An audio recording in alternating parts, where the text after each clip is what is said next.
Patricios y plebeyos. Si hiciéramos una clasificación de las palabras más famosas en relación a la antigua Roma, estoy convencido de que patricios y plebeyos ocuparían un lugar muy alto en ese top.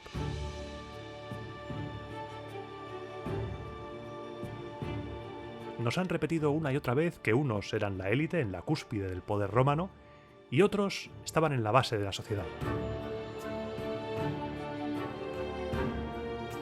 En el programa de hoy te propongo hacer un viaje en el que juntos tú y yo intentaremos desentrañar el origen de esta división social y descubriremos una vez más que no todo es tan simple como nos habían enseñado. Hoy, en Roma Eterna, hablaremos de la organización social en los orígenes de la República Romana. Empezamos.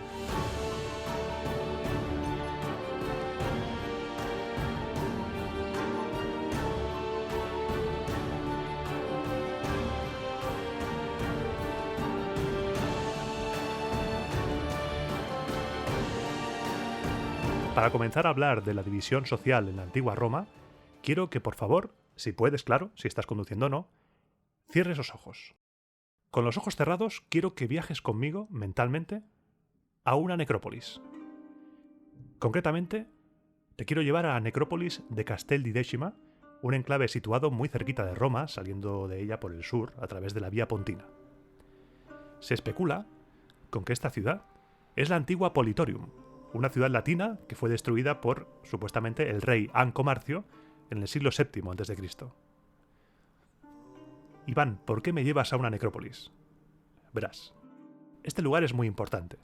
Este lugar nos va a dar las claves para entender el origen y la evolución de las comunidades de la zona del Lacio y ya de paso para entender la evolución que dio paso a la aristocracia romana. Durante el siglo VIII, las comunidades del Lacio vivieron una transformación gradual.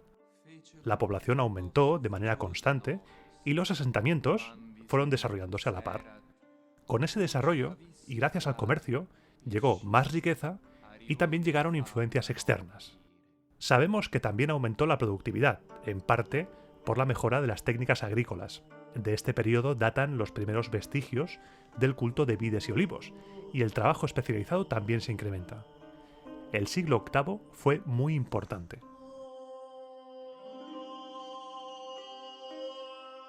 En las últimas décadas de este siglo, se vivieron toda una serie de cambios radicales en la estructura social que fueron aún más pronunciados durante un periodo que se llama periodo orientalizante, que es el que nos interesa a nosotros ahora mismo. Te estarás preguntando, ¿qué es esto del periodo orientalizante? Pues yo ahora te lo explico, no hay problema. Es posible que esta segmentación en periodos, si consultas un libro u otro, la encuentres dividida de manera diferente. Yo te lo voy a explicar de manera sencilla, de manera básica, para que podamos comprender la evolución de los pueblos de la zona del Lacio. El primer periodo lo situamos en el siglo X a.C. Este periodo es culturalmente coetáneo al movimiento proto-villanoviano. Si recuerdas la cultura villanoviana en los programas de origen de Roma, pues ahí nos situamos. En ese momento surgen grupos de cabañas y en estos grupos los fallecidos, las personas que morían, se incineraban en urnas oicoformes. Tenemos ejemplos, por ejemplo, en la zona de los Montes Albanos. En la primera mitad del siglo IX cambiamos de periodo porque se da la transición al hierro. En este momento comienza el rito de la inhumación y la cultura de la zona se aleja de la cultura villanoviana de la Toscana. En este segundo periodo, en el periodo 2A, según a quien leas te lo dirá de manera diferente, empieza la diferenciación entre los diferentes pueblos itálicos. El tercer periodo, conocido periodo 2B, porque empieza a finales del siglo IX y a principios del VIII, es la fase en la que las cabañas que estaban dispersas se empiezan a agrupar creando pequeños núcleos de aldeas ya definidas, viviéndose un aumento de población unido a la preponderancia de la agricultura sobre la economía ganadera tradicional. En esta fase, Roma, que como te comenté en los programas del origen, tiene una posición estratégica absolutamente envidiable, es un enclave fundamental en la ruta de los metales desde la Toscana, al norte, hacia el sur. Y aquí, a finales del 9 y principios del 8, ya empezamos a ver síntomas de concentración de diferentes enclaves dispersos, pero con una coexistencia organizada. Y del periodo 2B pasamos al tercer periodo, entre el 770 y el 730 a.C. En ese momento las aldeas definitivamente se unifican y da comienzo la diferenciación social de la comunidad, los más poderosos y los no tan poderosos. Es el momento en el que la leyenda sitúa a Rómulo fundando Roma, en el 753 a.C. Y por último, el periodo 4 es el periodo que te comentaba que se llama orientalizante. Es el momento en el que se vive la transición hacia la sociedad urbana. ¿Por qué se llama orientalizante? Ahora te lo explicaré. Primero, y aprovechando que estamos en esta necrópolis de Castel di Decima, quiero que te fijes en dos tumbas. La primera, la tumba 15, es el lugar de enterramiento de un guerrero que data de los últimos años del siglo VIII a.C. El difunto era un hombre joven que fue enterrado con toda una panoplia de ornamentos personales de plata y bronce, armas de hierro y un carro. El tesoro que lo acompaña en su viaje al más allá consta de numerosos recipientes de bronce y una importante colección de objetos de cerámica de importación, entre ellos una ánfora fenicia para el vino y 5 vasos griegos.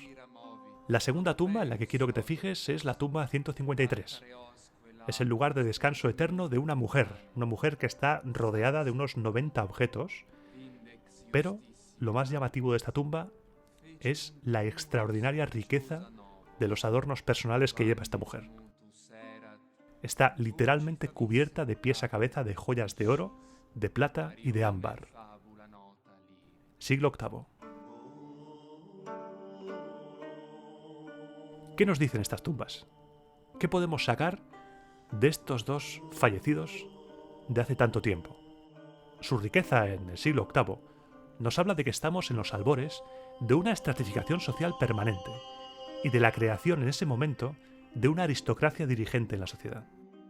Este mismo fenómeno ocurre en otras tantas necrópolis, por ejemplo en Osteria del Osa o en la necrópolis del Esquilino en la misma Roma. Podemos llegar a suponer que en el siglo VIII empezó a formarse una aristocracia rica que logró concentrar en sus manos el excedente de la comunidad y perpetuar su hegemonía a través de la herencia. Porque además, en esta necrópolis de Decima, algunas tumbas están agrupadas de una manera que parece deliberada. Se han logrado determinar por lo menos 7 grupos, cada uno con una media de 3 tumbas, y entre algunas tumbas hay a veces una distancia cronológica de más de 25 años. La finalidad de estos enterramientos es homenajear y perpetuar la familia. La gens. En época histórica, la gens era un grupo familiar de ascendencia patrilineal cuyos miembros afirmaban descender de un antepasado común. Ese antepasado común, ya fuera real o invent, en la mayor parte de los casos, quedaba reflejado en el sistema de nomenclatura de la gens, por ejemplo en el caso de los brutos. En el tema de la gens ya profundizaré cuando toque hablar de la familia romana, porque la familia romana tiene un programa. No creas tú que te vas a librar de tener un programa dedicado a la familia romana. No te vas a librar. Como te iba diciendo, que me voy por las ramas, la aparición de estas tumbas a finales del siglo VIII, el desarrollo del vínculo familiar y la concentración de la riqueza en manos de una clase dirigente constituyen el marco en el cual se inscribe el movimiento cultural que te he dicho antes que se llama orientalizante. Tenemos tumbas muy parecidas a esta, tanto en el Lacio como en la Toscana tirrena, en la Toscana etrusca. Este fenómeno orientalizante que se dio en Italia fue fruto de la influencia griega. Te puedes estar imaginando por qué se llama orientalizante, pues porque recibe influencias de Oriente. Los objetos encontrados en estas tumbas no son distintos de los que se han encontrado en yacimientos griegos de la misma época. En ese momento, el arte y la cultura griegas también se vieron profundamente influenciados por los contactos con Oriente Próximo. Los griegos, a través del comercio, importaban artículos de lujo de Egipto, de Siria, de Mesopotamia, y este comercio ejerció tal influencia sobre el arte griego que los griegos empezaron a imitar los motivos y los estilos orientales. Por eso se llama orientalizante. La decoración de la cerámica pintada helénica empezó a incorporar diseños naturalistas aislados, plantas, animales exóticos, en lugar de utilizar los viejos modelos geométricos. En Italia la cosa es un poco más complicada, porque hay una mezcla. En Italia vemos una mezcla de influencias directas e indirectas. Los pueblos nativos se vieron expuestos al mismo tiempo a la influencia de la cultura oriental y al de la cultura griega orientalizada. Y ahora me gustaría hablar un poco del asentamiento griego en Italia, porque la llegada de los griegos a Italia provocó una revolución cultural.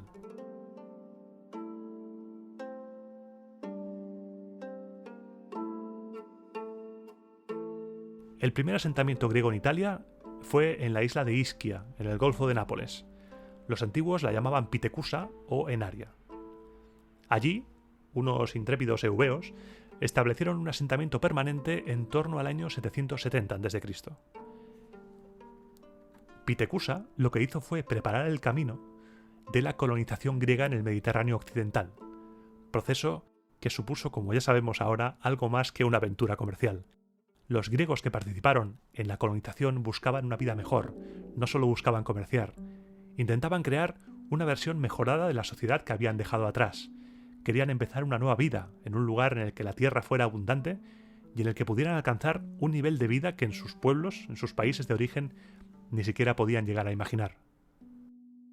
Una generación después de este primer asentamiento, se estableció la colonia de Cumas, en la costa del continente. La nueva ciudad prosperó y pronto superó a Pitecusa. Y rápidamente, como champiñoncitos, se fueron fundando multitud de nuevas colonias, establecidas por toda la costa sur de Italia y en Sicilia. Por eso, en el siglo V el sur de Italia ya se conocía como la Magna Grecia. Las colonias griegas de la zona alcanzaron un punto de prosperidad tal, pero tal, que una de ellas, Síbaris, se convirtió en un sinónimo de lujo y opulencia. Síbaris es el origen de nuestra palabra sibarita. Recuerda, cuando le digas a alguien, uy, qué sibarita, que no te comes esto de la comida, pues viene de Síbaris, de la ciudad griega en la Magna Grecia. La llegada de los griegos a Italia fue un terremoto. Tuvo profundas repercusiones sobre la vida social, económica y cultural de los pueblos nativos. La helenización de Etruria, el Lacio y la Campania, que había empezado en el siglo VIII, ejerció una influencia fundamental sobre los cambios estructurales que se produjeron más tarde durante el periodo orientalizante, y en especial sobre la formación del ordenamiento aristocrático, que es lo que nos interesa a nosotros en el programa de hoy. Pero como suele pasar con la historia antigua, no podemos afirmar 100% seguros si el contacto con los griegos fue la causa de esta división social, de esta estratificación social y de la aparición de la aristocracia en Italia, o de si simplemente este contacto lo que hizo fue acelerar un proceso que se habría acabado produciendo igualmente. La aristocracia itálica y la griega no eran idénticas, pero no cabe duda que la influencia griega le dio a estos potentados powerful sociales itálicos un espejo en el que mirarse y un modelo cultural con el que identificarse. De toda la vida, si algo mola, lo importamos, lo adaptamos y lo hacemos nuestro. A grandes rasgos, la aristocracia griega arcaica se caracterizaba por sus manifestaciones culturales y por su modo de vida. La pertenencia a la clase noble era una cuestión de rango y de honor, e iba asociada a una serie de valores y actividades bien definidos. Los aristócratas griegos alcanzaban su posición porque la heredaban o porque se destacaban en la guerra. La riqueza era menos importante que los medios por los que se alcanzaba o en los que se gastaba. El modo de vida aristocrático exigía un gasto notable y un estilo de vida llamativo. El honor y el prestigio se reafirmaban a través del mutuo reconocimiento y de una interacción constante entre esa clase. Entre estos mecanismos de afirmación de clase nos encontramos el banquete, la hospitalidad y el intercambio de regalos como los más importantes. Y ahora piensa por un momento en un patricio romano. Seguro que te lo imaginas caminando erguido, orgulloso, mirando quizá por encima del hombro a los demás, orgulloso de su estatus, comiendo, siendo anfitrión de simposios y fiestas e intercambiándose regalos con otros nobles a los que hace de anfitrión, o bien a los que visita. Es muy posible que ese modo de vida aristocrático romano bebiera mucho del modo de vida de los héroes y nobles griegos, como aquellos de los que nos habló Homero en la Ilíada y la Odisea. Es posible que para establecerse como clase, los más ricos adaptaran esa forma de vida para diferenciarse de los demás, para demostrar que con un modo de vida al alcance de muy pocos bolsillos se marcaba la diferencia entre una clase y otra. Es en ese momento con el caldo de cultivo orientalizante, ese modo de vida opulento, ese modo de vida para diferenciar una clase de otra, es muy posiblemente ese momento en el cual surge una aristocracia que posteriormente sería conocida como los patricios, la aristocracia patricia.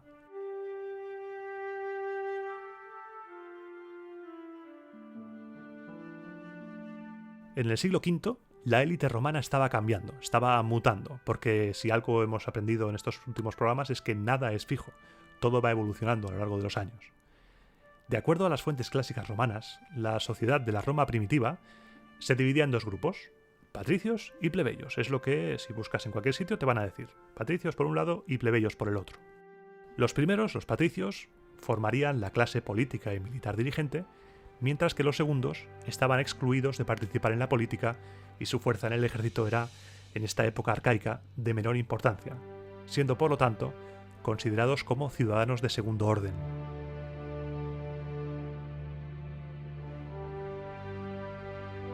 Los ciudadanos plebeyos solo tenían derecho a votar entre candidatos patricios, para que esos mismos patricios siguieran en el poder. Si lo piensas detenidamente, no estamos tan lejos de esos romanos actualmente. La pertenencia a uno u otro estamento dependía simplemente de la suerte que uno tuviera al nacer, ya que era una condición hereditaria el ser patricio o plebeyo. La riqueza en esta primera época de la República Romana era un factor secundario en el sistema social, aunque, francamente, qué duda cabe que era importante a la hora de hacer la guerra, ya que el ejército romano de ese tiempo estaba formado por ciudadanos y cada uno de los cuales debía costearse su propia equipación. Hasta aquí todo bien, hasta aquí es lo que sabemos, pero como te he repetido más de una vez, aquí venimos a sufrir. Así que vamos a intentar buscar el origen de esta división. Y para ello, vamos a necesitar a nuestros amigos Tito Livio y Dionisio no, de momento, sino que a Marco Tulio Cicerón. Los relatos de estos dos autores nos remontan a la época de la monarquía. Según ellos, Rómulo creó el patriciado, seleccionando a 100 hombres de entre los jefes, los patres, de las familias más importantes de Roma, de ahí el nombre de patricios. Su misión, actuar como consejo asesor, lo que más tarde se convertiría en el Senado, y de ahí que a los senadores también se les llame patres. A las familias de los patres elegidos por Rómulo se les llamó patricias y, según las fuentes, establecieron un dominio legal, político y religioso, muy importante eso, sobre el Estado romano, confirmado por la decisión de Rómulo de confiarles el control del Senado y de sacerdocios clave que les convirtieron en interlocutores con las divinidades, teniendo también el monopolio de los augurios. Tampoco olvidemos que, según las fuentes, los senadores, los patres, ostentaban el cargo de interreges. Cuando el rey moría, recibían el poder y lo transmitían al rey siguiente, con lo que, en el fondo, el poder lo tendrían ellos, que se lo pasaban de un rey a otro.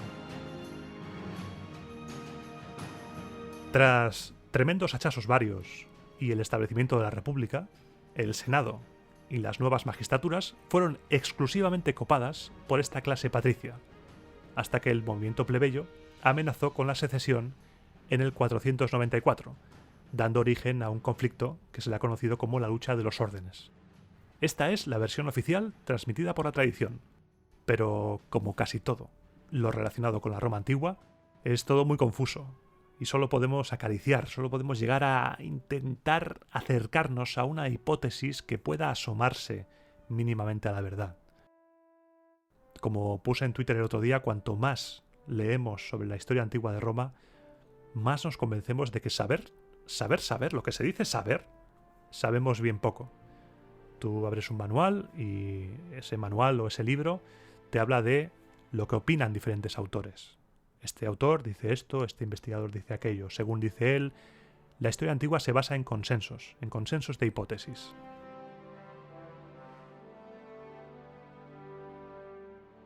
Por ejemplo, hay una polémica con el término patres, para referirse a los senadores.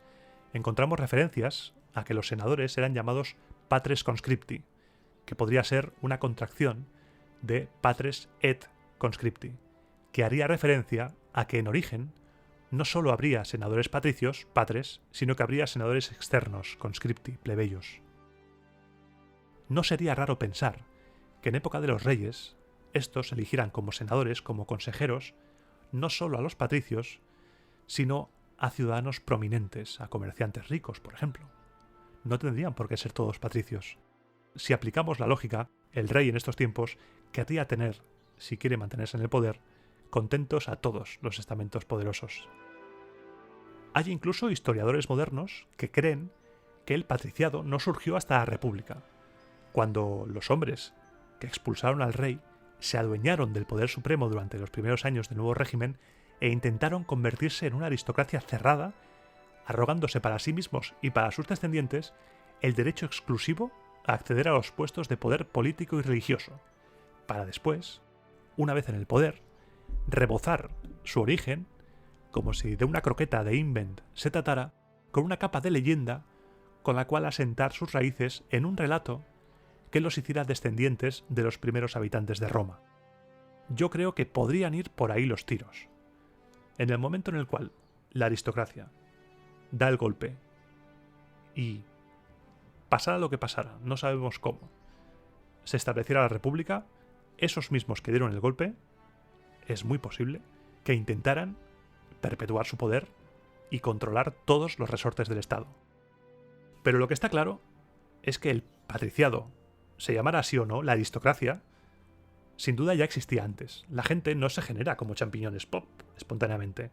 Es posible que en ese momento dieran un golpe y se colocaran en la cúspide del poder romano, y poco a poco se convirtieran en una casta exclusiva, incluso prohibiendo los matrimonios mixtos con gente que no fuera patricia.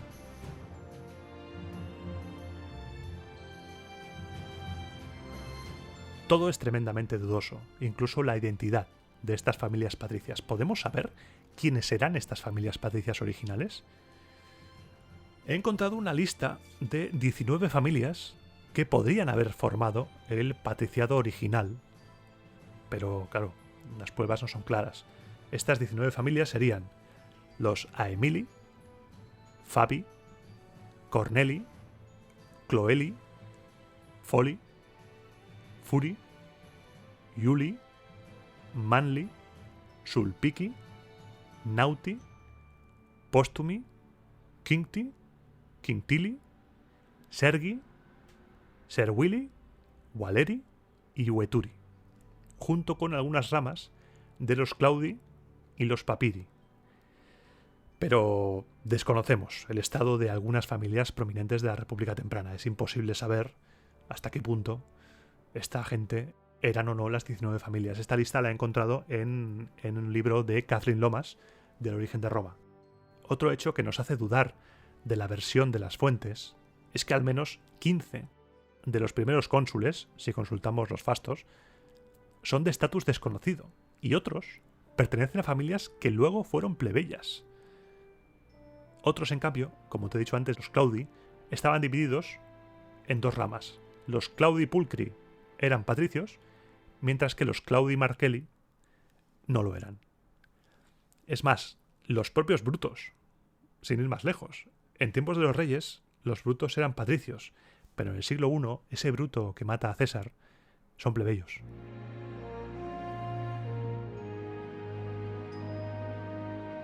Esta incertidumbre, esta duda, esta niebla que hay sobre el estatus de las familias de la élite romana temprana nos sugiere que la división entre patricios y plebeyos no era tan tajante como lo fue más tarde a mediados de la República, y que los patricios no tenían un completo monopolio del poder al principio del siglo V. Es más probable que lo que sucediera fuera que el orden patricio fuera adquiriendo poder durante el siglo V, pero que en origen no fuera tan importante como nos cuentan. Ese relato es fruto de su época. Cuando Tito Livio, cuando Cicerón nos hablan de los patricios, nos hablan de los patricios de su época, pero los patricios de su época no son los mismos patricios de los orígenes de la República.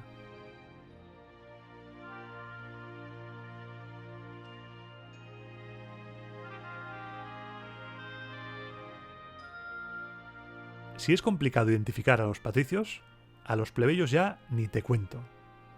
Porque cuando hablamos de plebeyos, nuestra mente, que ya está deformada, entre comillas, por muchas influencias, piensa directamente en un tipo de plebeyo. Piensa, por ejemplo, tú. Piensa en un plebeyo. Te viene a la mente una persona pobre, una persona oprimida, sin derechos, una persona que no tiene nada. Pero las cosas no son tan simples como parecen. Si consultamos un diccionario de latín, que tengo aquí el Vox, el Spes, el mítico diccionario de latín, vamos a ver, plebs, plebs, plebs, plebs, plebs, plebs, plebs, la P, ¿dónde estás? A ver, Iván. Plebs. 346 minutos más tarde. Plebs, plebs, plebs, plebs, plebs, plebis. Vamos a ver dónde estás. 2000 años más tarde. Plebs, plebis. Plebe. Los plebeyos, en oposición a los patricios. El populacho. El vulgo. También podría ser traducido como muchedumbre. En latín clásico, se utiliza como término para designar en general a las clases humildes. Cierro el diccionario. También puedes llegar a leer que los plebeyos son aquellos que no tienen gens, que no forman parte del original Populus Romanus que fundó la ciudad. Y es que lo de la gens era algo muy importante. Los patricios dan muchísima importancia a la herencia familiar y a sus antepasados. Otra vez, recuerda, las tumbas del siglo VIII. Ahí se empieza a formar el sentimiento de pertenencia a una unidad familiar, a un clan, si se me permite la palabra. De los plebeyos hemos escuchado muchas cosas y muchas teorías y mucho racismo del siglo XIX, sobre todo, mucha morralla, mucha cosa chunga y mucha cosa turbia, sobre lo que voy a pasar completamente.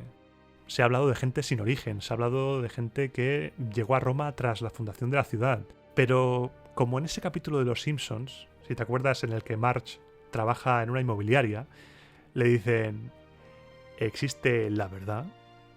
Y la verdad, pues aquí igual, existen los plebeyos y los plebeyos. Porque no todos los plebeyos son el plebeyo pobre que tenemos en la mente. Para hablar de los plebeyos, es imposible no hablar del conflicto social en el que nos vamos a ver envueltos dentro de no mucho en los programas que siguen la historia de Roma. La secesión de la plebe. De manera muy resumida, lo que pasó fue que en el 494, según nos han contado, la plebe le dijo a los patricios que o hacían concesiones sociales y económicas o se iban y fundaban otra ciudad, así de claro. O abrís un poco las cosas o nos piramos.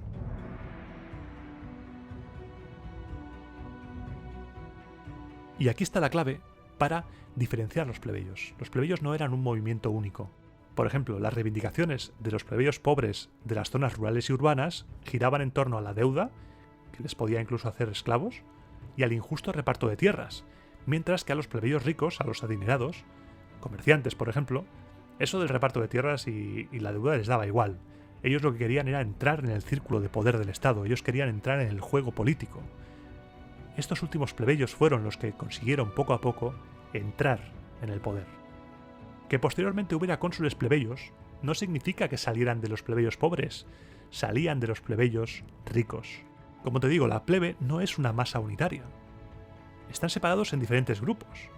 Por su riqueza, por sus labores, se encuentran en esta masa plebeya propietarios agrícolas, pudientes hombres de negocios, los plebeyos más ricos, junto a humildes campesinos y artesanos.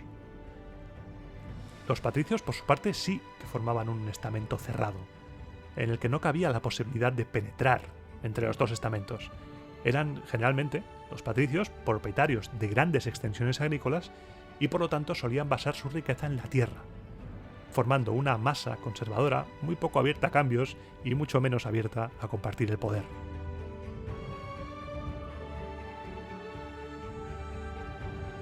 Poco a poco lo que pasará es que la plebe irá tomando conciencia de su situación y de las desigualdades frente a los patricios que les separan de la dirección de los asuntos del Estado.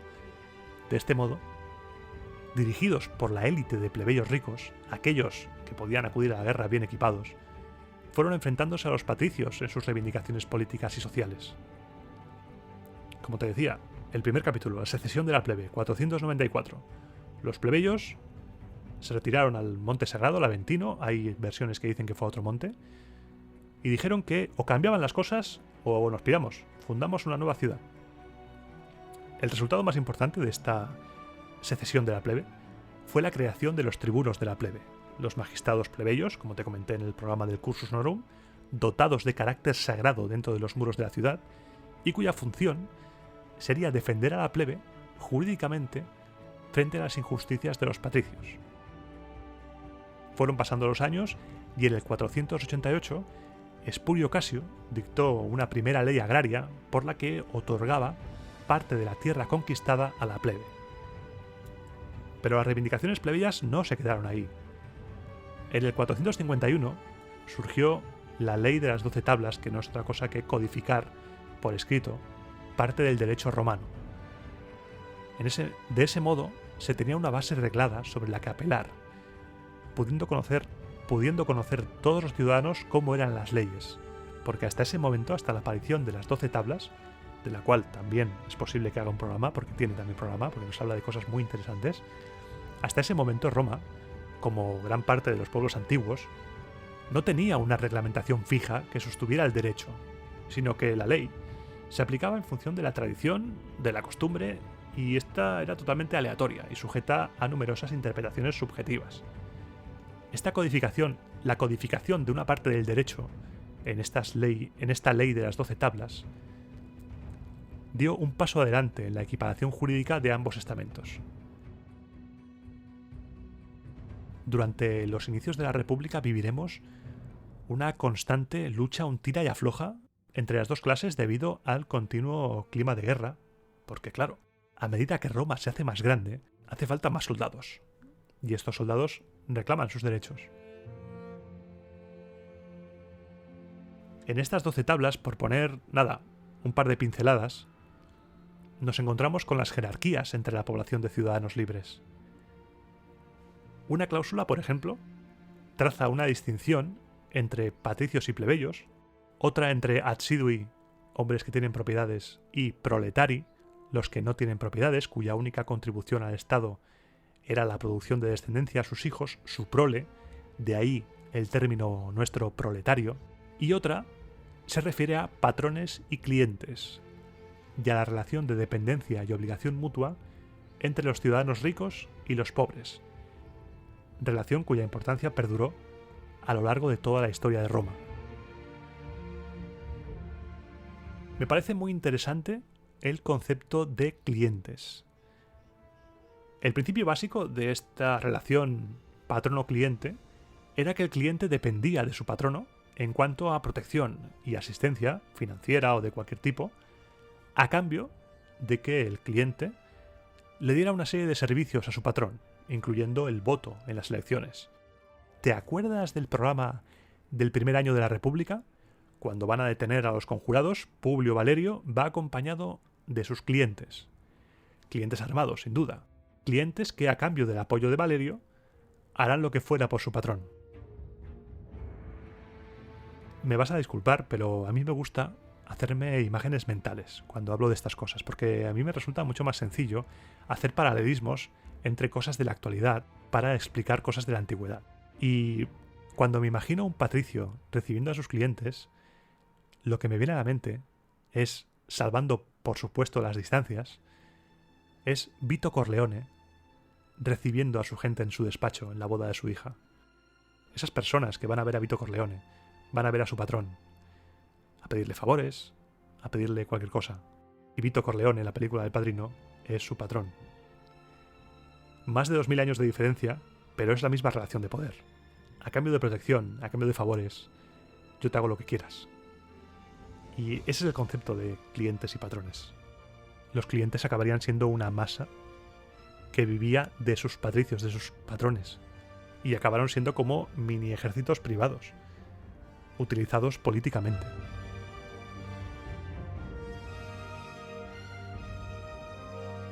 Pero, sin duda, en el camino hacia la igualdad entre patricios y plebeyos, uno de los saltos más importantes se da con la creación de las leyes Licinio-Sextias, que accede por primera vez al reconocimiento de las peticiones plebeyas no solo en el ámbito político, sino también en lo económico y social. Estas leyes, redactadas por los tribunos de la plebe Cayo Licinio Estolón y Lucio Sextio, reglamentaban el acceso al consulado, el mayor cargo de la política romana republicana, mediante la reserva de uno de los dos puestos a un plebeyo. A partir de ese momento, los plebeyos más ricos ya podían acceder a la dirección de los asuntos del Estado y a dirigir los ejércitos de Roma. Estas leyes supusieron un cambio profundo en la República. Sin embargo, estas leyes, las leyes Licinio Sextias, pronuncio la C así porque las digo en castellano, no se quedaban aquí, no se quedaban simplemente en los cargos políticos, sino que también abarcaban las deudas, que llevaban tiempo ahogando a los campesinos medios y humildes, y también regulaban el acceso al ager publicus, a las tierras del Estado, unas tierras que, gracias a las conquistas de Roma, no dejaban de crecer. Y lo que se hizo fue llevar a cabo un reparto más equitativo entre todos los ciudadanos. Por supuesto, equitativo entre comillas, que esto no era jauja tampoco.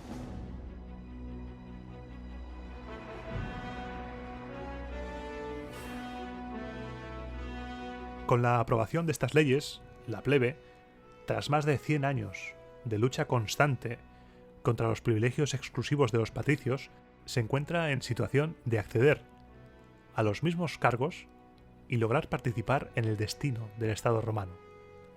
Un Estado romano por el que llevaban tiempo luchando en el campo de batalla, dejándose la vida, sin poder participar.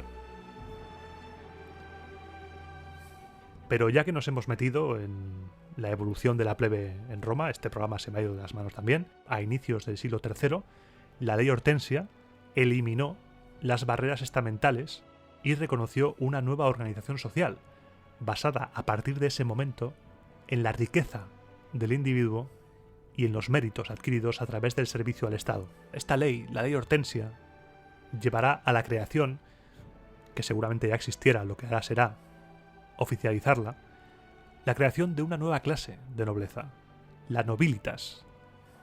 Esta nobilitas será la auténtica directora de la política de Roma, ya que no solo incluía a familias patricias, sino que también incluía a familias plebeyas, porque el requisito para formar parte de la nobilitas era haber ocupado cargos de poder, del poder máximo del Estado.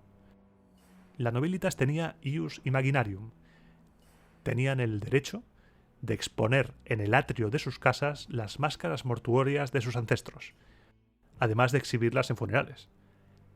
Estas familias sí que eran un círculo muy reducido. Esta era la élite, la nobilitas se convirtió en la auténtica élite. Ese plebeyo ultra forrado que consiguió ser cónsul formará parte de la nobilitas, aunque no fuera patricio. Pero un patricio, una familia patricia, que no cayera bien y ninguno de sus miembros hubiera sido cónsul, pues no va a ser de la nobilitas. La plebe fue evolucionando a lo largo de los siglos que duró la República, y se formaron diferentes subgrupos, como los homines novi, de cuyas filas salían estos personajes de los que te he hablado antes, estos plebeyos que acababan siendo cónsules y acababan formando parte de la nobilitas. Estos salían de ahí, de la plebe enriquecida. Nombres como Cayo Mario o Marco Tulio Cicerón eran homines novi. Los equites, por ejemplo, también, aquellos que podían costearse servir en la caballería, también fueron saliendo, y los accidui y los proletari fueron surgiendo a lo largo de los siglos de la República. A modo de conclusión, y aquí ya encaramos la recta final del programa, quiero que te quedes con la imagen de que la sociedad romana no era algo fijo. Es lo mismo que nos pasó cuando te hablé del Cursus Honorum. Son casi 500 años de república. La sociedad avanza en 500 años. Piensa en lo mucho que ha avanzado nuestra sociedad en 500 años. Pues algo parecido. Lo que nos han enseñado de patricios y plebeyos está bien, pero es quedarse en lo superficial. Hacer la división patricios y plebeyos y quedarse ahí es quedarse en la superficie. Los patricios como tal, en origen, no eran tan poderosos y los plebeyos no eran tan pobres, algunos. Un patricio podría no formar parte de la nobilitas, mientras que un plebeyo sí, por ejemplo. A este programa le falta la tercera pata social a la hora de hablar de la Roma antigua. Le faltan los esclavos, pero es algo a lo que le quiero dedicar un programa entero. Roma era una sociedad, como la gran mayoría de los pueblos de su época, esclavista, y te sorprendería saber la cantidad de oficios que hoy en día están bien considerados y muy bien pagados, que eran en la antigua Roma desempeñados por esclavos. Pero eso será en el próximo programa.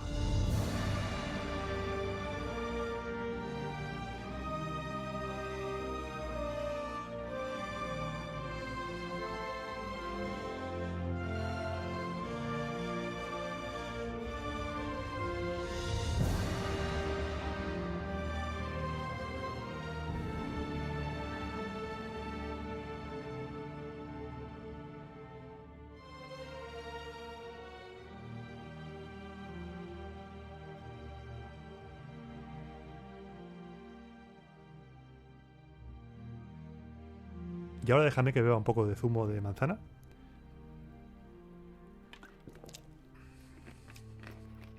Porque vamos a la sección sin música, a la sección espontánea. Y este programa ha sido muy complicado. Este programa reconozco que ha supuesto un reto. Espero que te haya gustado, porque cuando buscas información al respecto, es difícil encontrar información diferente a la que encuentras de manera superficial. Y siento como que en muchos programas estoy haciendo un puzzle. Estoy cogiendo piezas de aquí y piezas de allá y estoy recopilando y ordenando en mi mente para intentar transmitirte la evolución de la historia de Roma, porque la historia es evolución. La historia no es algo fijo. Yo no te puedo explicar un periodo histórico cortando al inicio y cortando al final. Una moto. La historia es como un río. Creo que es la metáfora más utilizada, pero es que es real.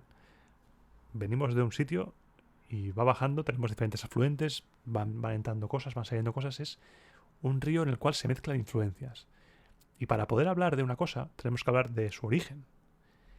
Y he intentado remontarme al siglo VIII para transmitirte la imagen que esa aristocracia, en el momento en el que Roma era una población rural, unas cabañas, esa aristocracia que se hizo con el excedente y con el poder, poco a poco se fue ganando en el campo de batalla los galones para controlar la sociedad. Porque si un campesino le preguntaba a un aristócrata ¿por qué tienes el poder? Pues el aristócrata seguramente le diría pues mira, porque tengo aquí a 200 personas que te pueden hundir el pecho. Y me lo puedo permitir. Y se quedaba tan ancho. En todos los lugares estoy convencido de que la aristocracia tuvo el mismo origen, un origen militar. En España, por ejemplo, el ducado de Alba de Tormes, el ducado de Alba, los duques de Alba, por los servicios prestados a la corona, fueron poco a poco ganando poder. Los reyes católicos les hicieron grandes de España por eso. Pues aquí igual, esos aristócratas que estaban en la élite del ejército fueron consiguiendo poder, fueron amasando más fortuna gracias a botines de guerra, y una vez caída la monarquía se convirtieron en un búnker que se parapetó y se convirtieron en una casta. Pues algo así. No te lo puedo afirmar 100%, porque no tenemos la verdad, pero tiene toda la pinta de que fuera así, y es lo que te quiero transmitir. Y también que los plebeyos no eran tan pobres como podemos pensar. Había plebeyos con mucha pasta, como Cayo Mario, por ejemplo. Cayo Mario se convirtió en un personaje fundamental en la historia de Roma. Su reforma del ejército, sus tropecientos consulados. Ese hombre era un dinosaurio. Ese hombre era un triceratops ahí de Roma. Ya hablaremos de él. Esa época va a ser una cebada. Pompeyo, Cayo Mario, Craso. Cuando lleguemos a César, no sé, programas de 7 horas de César, flipas. Ese es el objetivo del programa. Que te quedes con la imagen de que todo sufre una evolución, que incluso entre los patricios y plebeyos más ricos existía otra élite.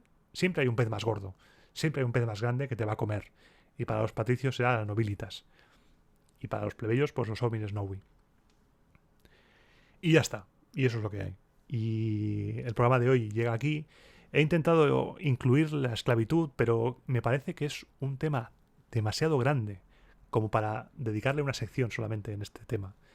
Así que este programa seguramente se llame Hablemos de patricios y plebeyos, o Enfrentamiento patricios plebeyos, o algo así. Y el siguiente programa será sobre la esclavitud, que voy a hacer, lo haré especial. O sea, el siguiente programa también será especial, no será cronológico. Bueno, realmente el siguiente programa será el de Año Nuevo, que lo voy a grabar ahora cuando acabe este. Pero dentro de 15 días hablaremos de la esclavitud. Hablaremos de cómo se llegaba a ser esclavo, hablaremos de la vida de un esclavo, hablaremos del trato que se le daba a los esclavos en Roma. Pero así en resumen, todo dependía de tu amo. Como en el trabajo. Si tu jefe es majo, pues vivirás bien. Si tu jefe es un poco cabrón, pues igual no vives tan bien. Antes de acabar, el spam de siempre. Vías de contacto. Tienes correo electrónico romaaeternapodcast@gmail.com, Twitter @romaaeternafm. Lo de FM lo puse en plan, es un podcast FM, como si fuera la radio. Don Comedia. Ya llegó Don Comedia creándose una cuenta de Twitter.